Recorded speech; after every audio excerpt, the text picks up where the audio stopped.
Everybody, मैं Vipin sir from Competent Career Samastipur. यदि आपको SSC MTS, SSC GD, CGL, railway, NTPC, group D, bank, PCS या किसी भी राज्य का अपर या लोअर लेवल एग्जाम में सफलता प्राप्त करनी हो तो करंट तथा ट्रेडिशनल जीके अनुभव वाले शिक्षक विपिन सर से पढ़ें।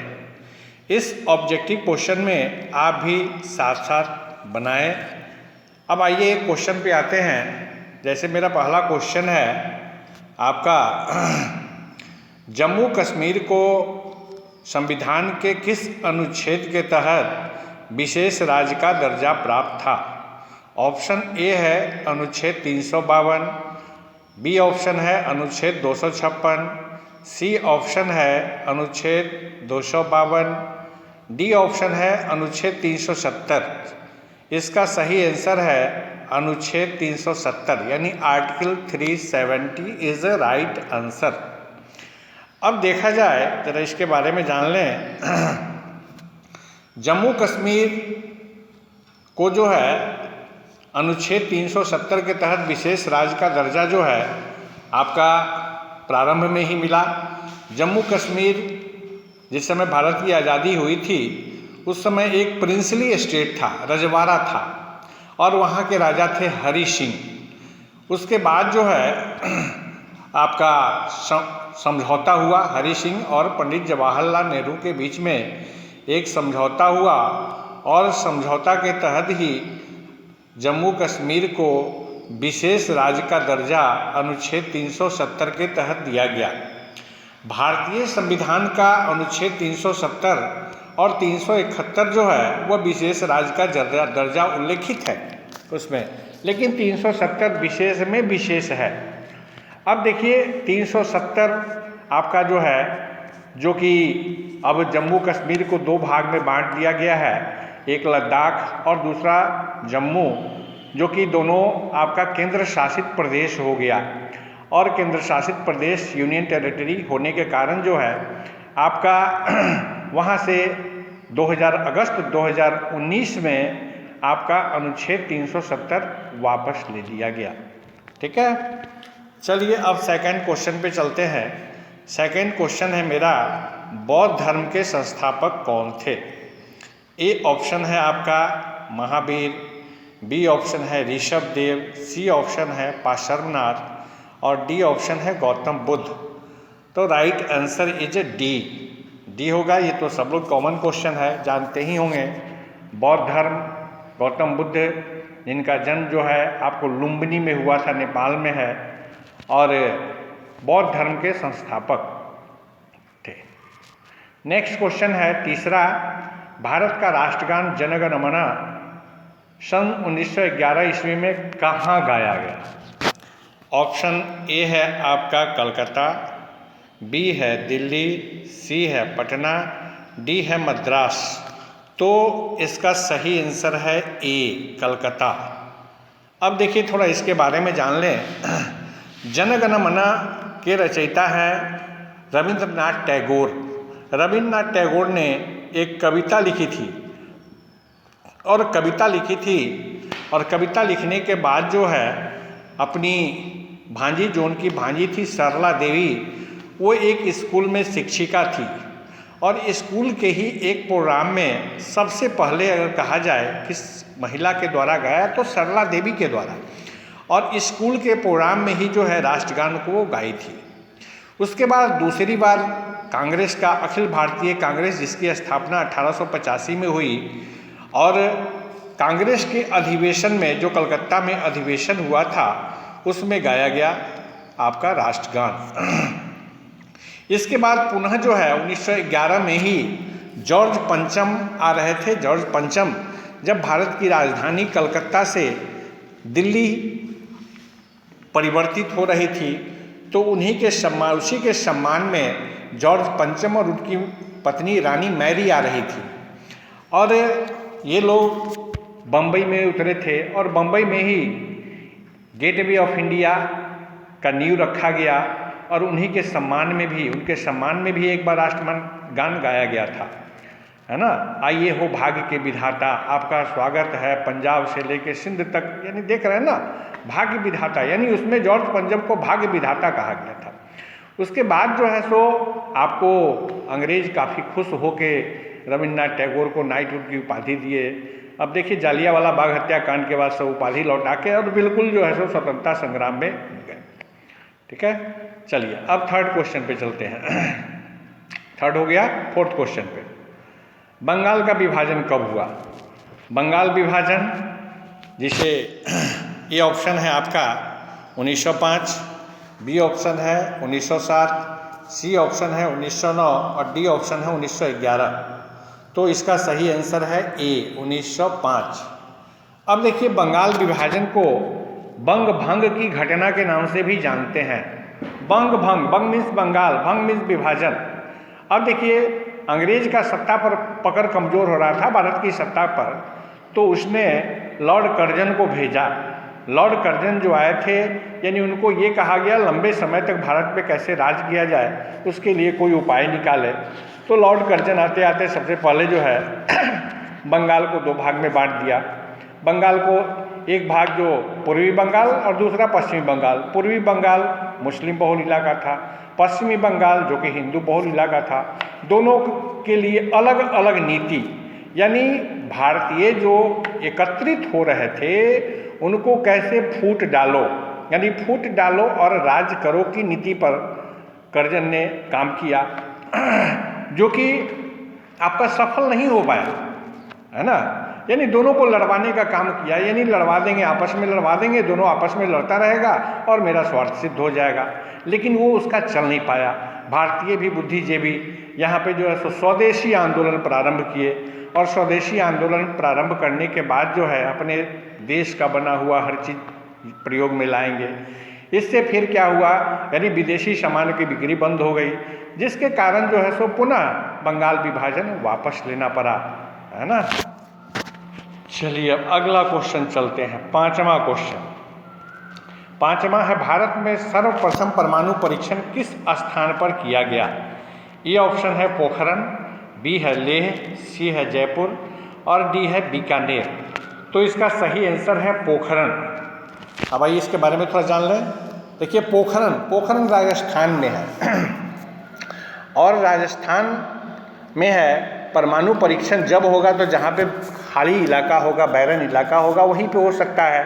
तो राजस्थान में जो थार मरुस्थल है, बहुत बड़ा इलाका है भारत का जो कि खाली पड़ा है, और वहीं पे जो है आपको परमाणु परीक्षण दो बार किया गया। पहली बार जो परमाणु परीक्षण किया गया था 1974 में, 1974 में किया गया था, फर्स्ट न्यूक्लियर टेस्ट। उस समय भारत की प्रधानमंत्री जो थी इंदिरा गांधी थी और उस समय परमाणु परीक्षण जो हुआ उसके सफलता के बाद आपका स्लोगन दिया गया, नारा बुद्ध मुस्कुराए। और ये नारा जो तैयार किया गया था होमी एन सेठना के द्वारा, परमाणु ऊर्जा आयोग के अध्यक्ष उस समय, और वही जो है ये स्लोगन तैयार किए, बुद्ध मुस्कुराए, स्माइलिंग बुद्धा। कई बार क्वेश्चन पूछ चुका है, पहले परमाणु परीक्षण के सफलता के बाद क्या नारा दिया गया था, है ना, स्माइलिंग बुद्धा। दूसरी बार जो परमाणु परीक्षण हुआ 1998 में, 1998 में जो हुआ आपका, उस समय आपका दो चीज़, पहला तो ऑपरेशन, खासकर ऑपरेशन का नाम दिया गया शक्ति 98।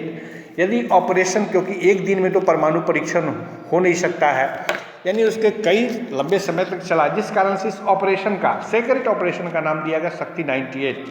और इसमें उस समय भारत के प्रधानमंत्री थे अटल बिहारी वाजपेयी, है ना, आपके कलाम साहब थे साइंटिस्ट, और ये लोग भी जो है सो बिल्कुल अमेरिका के आंख में धूल झोंक कर, यानी वो लोग जाते भी थे वहाँ पे पोखरण तो बिल्कुल भेष बदल के, फौजी के भेष में, ताकि अमेरिका ये नहीं महसूस कर पाए जो साइंटिस्ट लोग हैं और ये लोग दूसरा परमाणु परीक्षण करने जा रहा है। अगर ये मालूम हो जाता तो शुरू में ही रोक लगा देता।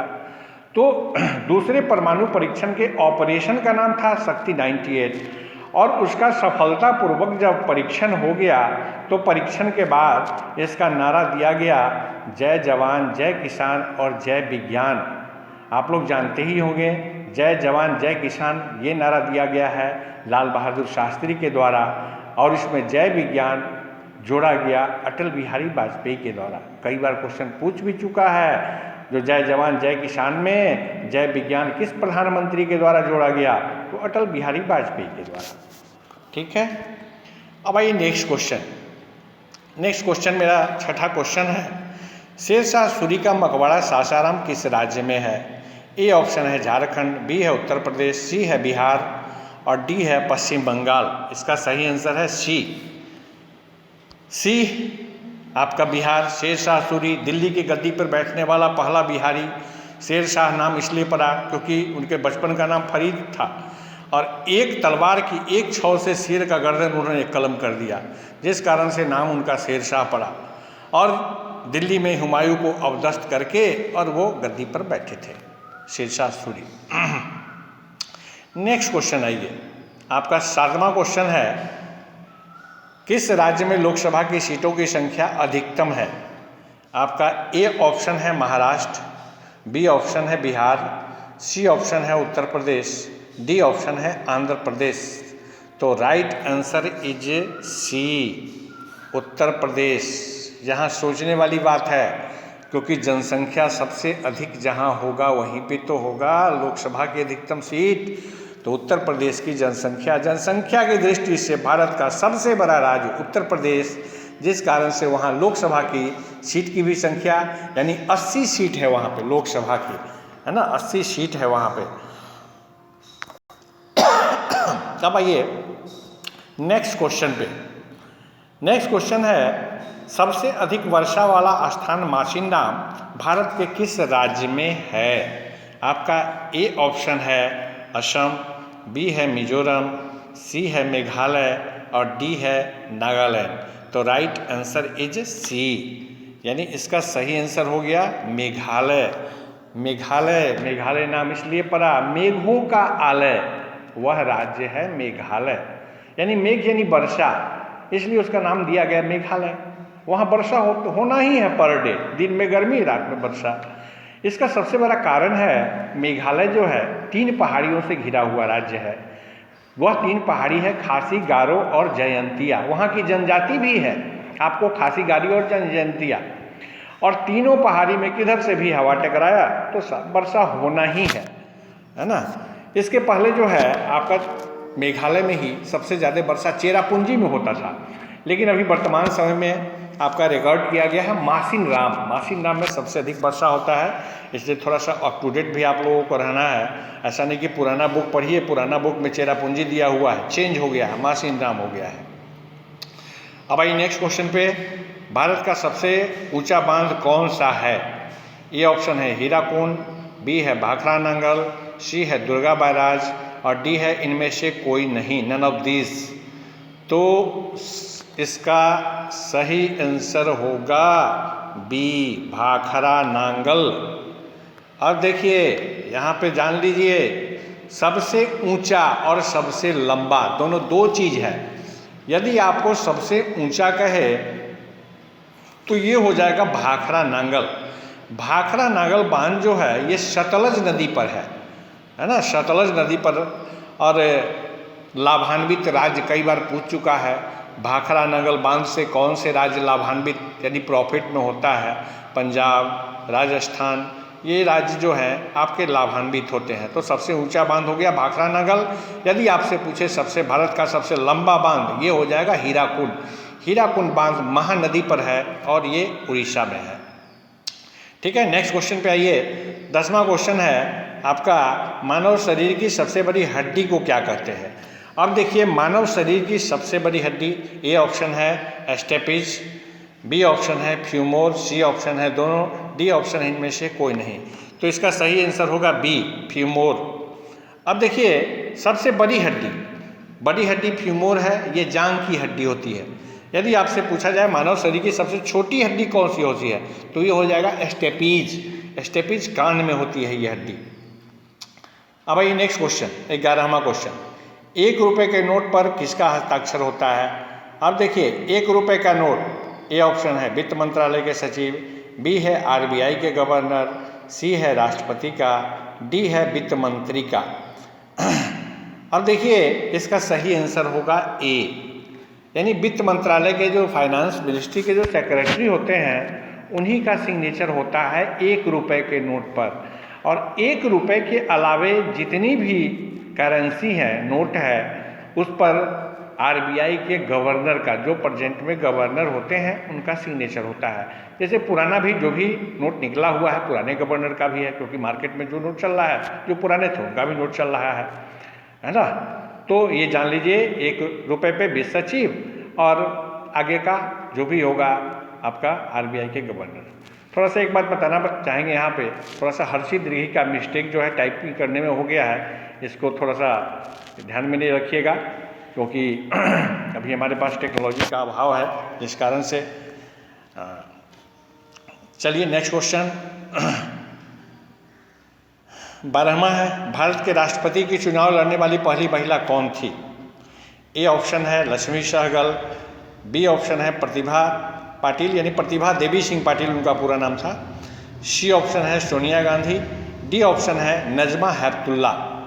तो इसका सही आंसर होगा ए लक्ष्मी सहगल। ये जान लीजिए अगर चुनाव लड़ने, क्योंकि लक्ष्मी सहगल चुनाव लड़ी थी लेकिन वो जीत नहीं पाई, हार गई, है ना। तो चुनाव लड़ने वाली होगी तो लक्ष्मी सहगल। और यदि आपसे यह पूछा जाए जो राष्ट्रपति बनने वाली पहली महिला कौन थी, भारत की राष्ट्रपति बनने वाली पहली महिला, तो यह सही आंसर होगा प्रतिभा देवी सिंह पाटिल। अब आइए नेक्स्ट क्वेश्चन 30 क्वेश्चन पे आते हैं। 13वां क्वेश्चन है मेरा, आज तक सर्वाधिक प्रधानमंत्री किस राज्य से चुने गए हैं? ए ऑप्शन है आंध्र प्रदेश, बी है बिहार, सी है महाराष्ट्र, डी है उत्तर प्रदेश। तो इसका सही आंसर होगा उत्तर प्रदेश। अब देखिए उत्तर प्रदेश से सर्वाधिक प्रधानमंत्री, और ये पूछा जाए सर्वाधिक राष्ट्रपति तो आंध्र प्रदेश से। सर्वाधिक राष्ट्रपति बने आंध्र प्रदेश से और सर्वाधिक प्रधानमंत्री बने आपका उत्तर प्रदेश से। तो उत्तर प्रदेश से भारत के पहले प्रधानमंत्री ही बने पंडित जवाहरलाल नेहरू, लाल बहादुर शास्त्री भी उत्तर प्रदेश के, इंदिरा गांधी भी उत्तर प्रदेश के, राजीव गांधी भी उत्तर प्रदेश के, विश्वनाथ प्रताप सिंह उत्तर प्रदेश के, चौधरी चरण सिंह उत्तर प्रदेश के, चंद्रशेखर सिंह भी उत्तर प्रदेश के। अब मोदी जी को भी कहा जाए उत्तर प्रदेश के ही होंगे, क्योंकि इन्होंने बनारस से चुनाव लड़ा है, भले ही ये गुजरात के हो लेकिन उनका चुनाव क्षेत्र तो वाराणसी ही है। तो आपके प्रधानमंत्री आखिर वाराणसी, यानी लोकसभा का सीट उत्तर प्रदेश का ही तो हुआ, तो सर्वाधिक प्रधानमंत्री उत्तर प्रदेश से बने। अब आइए नेक्स्ट क्वेश्चन 14वां 14th क्वेश्चन है, इनमें से किस राज्य में द्विसदनीय विधानमंडल नहीं है? ए ऑप्शन है बिहार, बी ऑप्शन है उत्तर प्रदेश, सी ऑप्शन है आंध्र प्रदेश, डी ऑप्शन है केरला। तो इसका सही आंसर होगा केरला, डी। अब देखिए द्विसदनीय विधानमंडल होता क्या है, जिसको 2 टायर असेंबली कहते हैं। अभी जान लीजिए वर्तमान समय में भारत के 6 राज्य में 2 टायर असेंबली हैं, द्विसदनीय विधायिका या द्विसदनीय विधानमंडल। इसके पहले 7 था, तो अप टू डेट रहना पड़ेगा आपको। अगर आज अभी 6 है, अब फिर बढ़ जाएगा तो फिर आपको अप टू डेट होना पड़ेगा, लेकिन प्रेजेंट आपका 6 राज्य है।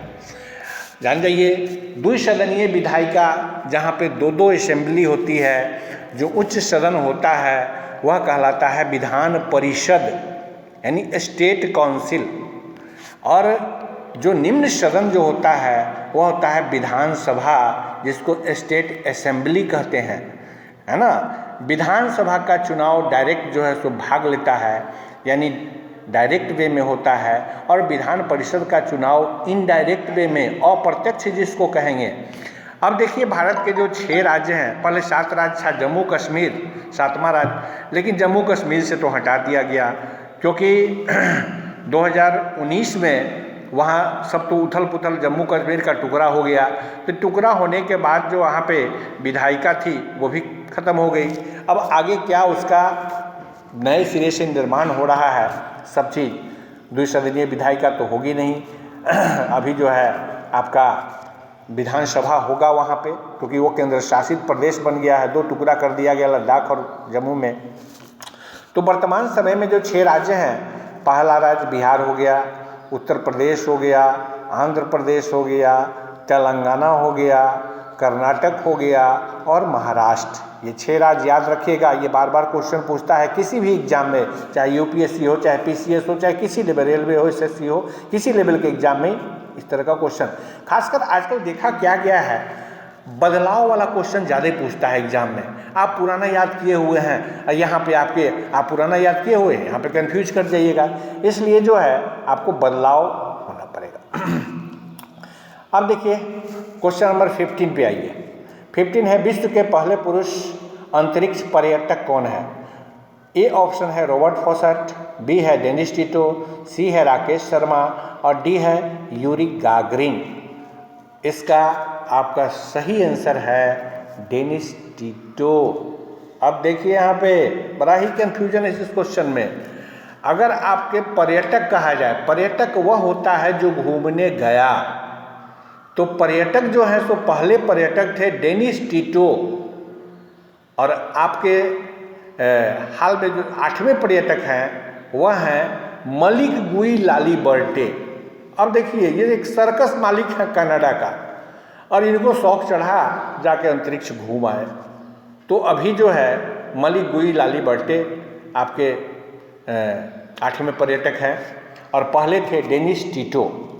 अगर पूछा जाए आपसे अंतरिक्ष में जाने वाली पहली महिला पर्यटक कौन थी, तो वो थी अनुसेह अंसारी। अनुसेह अंसारी भी अमेरिका की और डेनिस टिटो भी अमेरिका के। तो ये लोग घूमने गए। यदि आपको पूछेगा अंतरिक्ष में जाने वाले पहले व्यक्ति, तो Yuri Gagarin. Yuri Gagarin scientist थे, है ना। अगर पूछे पर्यटक न लगा रहे, अगर पूछे अंतरिक्ष में जाने वाले पहले व्यक्ति, तब वहाँ पे मारिएगा यूरी गागरिन। अब पर्यटक लग गया तो डेनिस टिटो, ठीक है। अंतरिक्ष में जाने वाली पहली महिला अगर पूछे तो वेलेंटिना तेरेस्कोवा, वो रूस की थी। अगर आपसे पूछा जाए अंतरिक्ष में जाने वाली पहली महिला पर्यटक, तब वहाँ पे मारिएगा अनुसेह अंसारी। ध्यान रखिएगा इस चीज़ को, इसलिए हम यहाँ पे कंपेयर कर दे रहे हैं ताकि आप कंफ्यूज ना करें।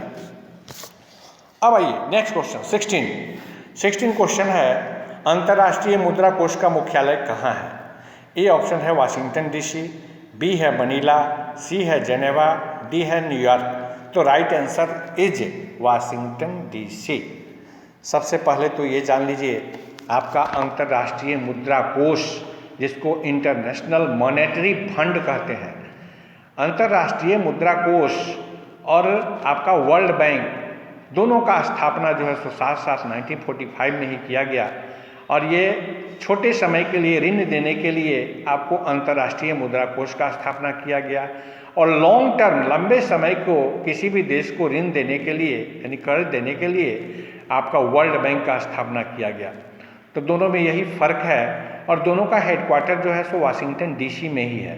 डीसी का मतलब होता है, वाशिंगटन के पीछे देखें डीसी लगा हुआ है, DC means District of Columbia, यानी अमेरिका की राजधानी वाशिंगटन तो है, लेकिन ये किस जिला में है? कोलंबिया जिला में।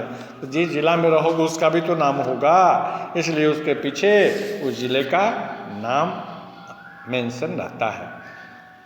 अब आया जाए 17 नंबर क्वेश्चन।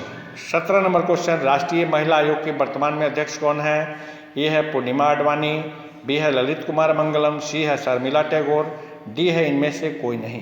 तो वर्तमान में इसका आंसर जो है डी होगा। अब देखिए राष्ट्रीय महिला आयोग के वर्तमान में जो है अध्यक्ष है रेखा शर्मा, है ना। अब राष्ट्रीय महिला आयोग यानी महिला के उत्पीड़न और महिलाओं के समस्या के निदान के लिए 1990 में एक एक्ट लाया गया, राष्ट्रीय महिला आयोग एक्ट, और उसी के तहत जो है 31 जनवरी 1992 को आपको राष्ट्रीय महिला आयोग का गठन किया गया। और राष्ट्रीय महिला आयोग की पहली जो अध्यक्ष बनी, चेयरपर्सन, वह बनी थी जयंती पटनायक उड़ीसा की थी, और राष्ट्रीय महिला आयोग की फर्स्ट चेयरपर्सन बनी। अब आइए नेक्स्ट क्वेश्चन 18 पे चर्चा करें। 18 पे कह रहा है, विश्व व्यापार संगठन का मुख्यालय कहाँ है? ए ऑप्शन है जेनेवा, बी है न्यूयॉर्क, सी है लंदन, डी है पेरिस। तो इसका सही आंसर है ए जेनेवा।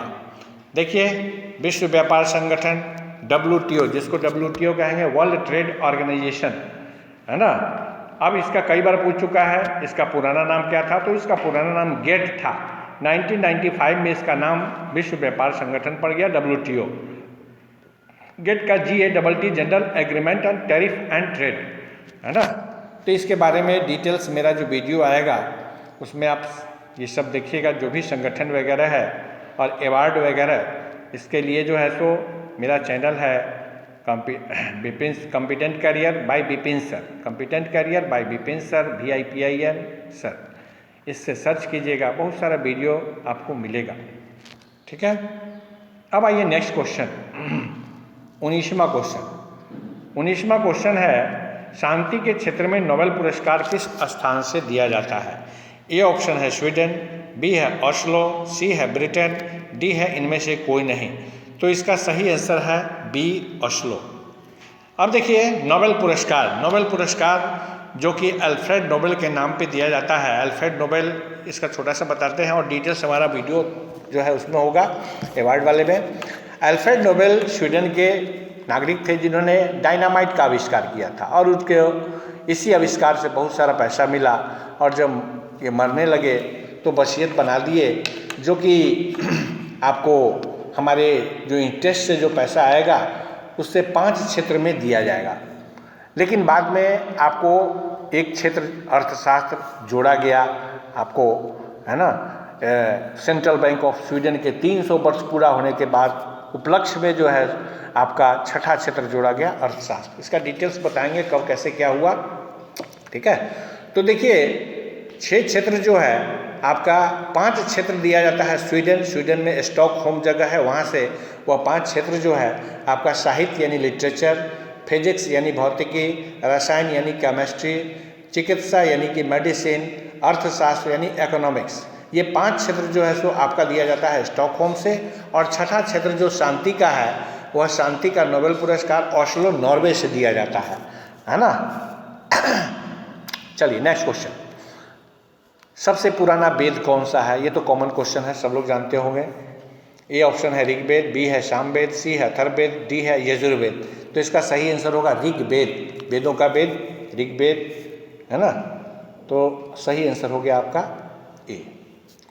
अब आइए नेक्स्ट क्वेश्चन, वर्तमान में RBI के गवर्नर कौन हैं?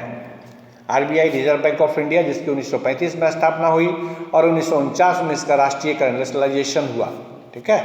अभी ए ऑप्शन है रघुनाथ डी राजन, बी है KJ उदयसी, सी है YV रेड्डी और डी है नन ऑफ दीज। तो इसका सही आंसर होगा डी, क्योंकि वर्तमान में इसके अध्यक्ष हैं शक्तिकांत दास, ठीक है। अब आइए 22वां क्वेश्चन, भारत का मानक समय किस स्थान से निर्धारित किया जाता है? देखिए किसी भी स्थान के समय का निर्धारण देशांतर से होता है, जिसको लॉन्गिट्यूड कहते हैं। ए ऑप्शन है नैनी, बी है इलाहाबाद, सी है रांची, डी है पटना। तो इसका सही आंसर है ए नैनी।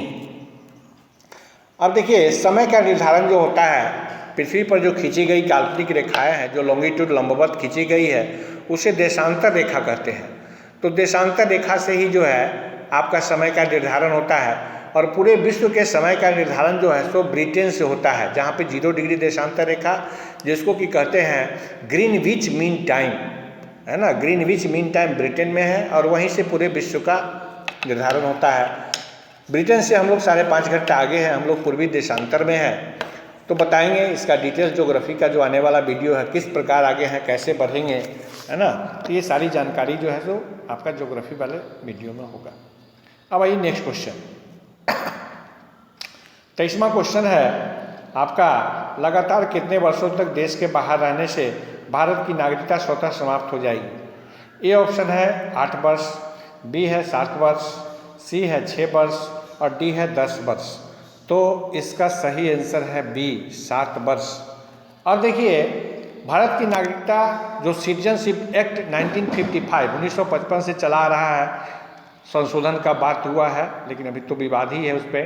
तो उसके हिसाब से जो है यदि कोई व्यक्ति 7 वर्षों तक कहीं गया और 7 वर्षों तक भारत में नहीं आता है तो उसकी नागरिकता समाप्त कर दी जाएगी। ठीक है, क्योंकि भारत एकल नागरिकता प्रदान करता है। भारत के हैं तो भारत के ही बन के रहेंगे, है ना।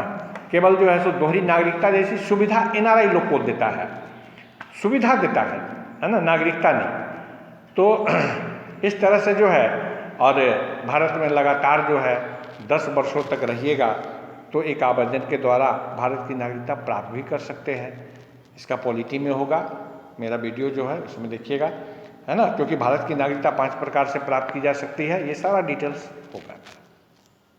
चलिए नेक्स्ट क्वेश्चन देखिए, पूर्वोत्तर रेलवे एनईआर का मुख्यालय कहाँ है? ए ऑप्शन है गोरखपुर, बी ऑप्शन है हाजीपुर, सी ऑप्शन है कोलकाता, डी ऑप्शन है बिलासपुर।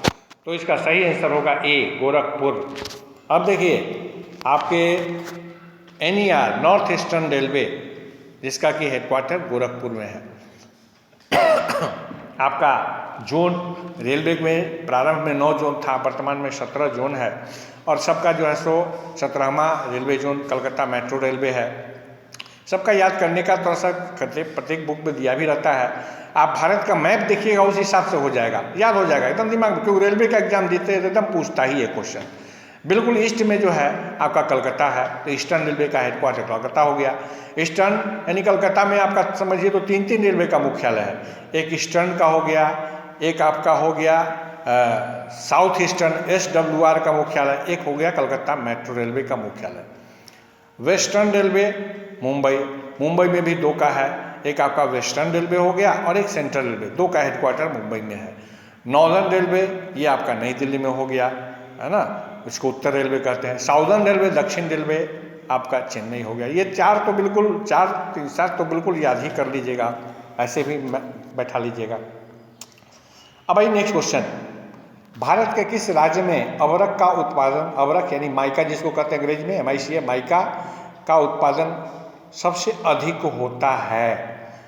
ए ऑप्शन है बिहार, बी है झारखंड, सी है उत्तर प्रदेश, इनमें से डी है इनमें से कोई नहीं। अब देखिए इसका सही आंसर होगा डी। देखिए डी क्यों होगा, क्योंकि आपका प्रोडक्शन की अगर बात रहे तो प्रोडक्शन में आंध्र प्रदेश सबसे नंबर 1 पे है, जान जाइए। और यदि प्रश्न में यह पूछे भारत के किस राज्य में अवरक का सबसे बड़ा भंडार है, तो भंडार हो जाएगा तब वो झारखंड में हो जाएगा। भंडार पूछे तो झारखंड और उत्पादन पूछे तो आंध्र प्रदेश। और ये जान जाइए भारत भी अवरक का विश्व में सबसे बड़ा भंडार जो है भारत में ही है, ठीक है। अगर चलिए ये तो हो गया 25 क्वेश्चन।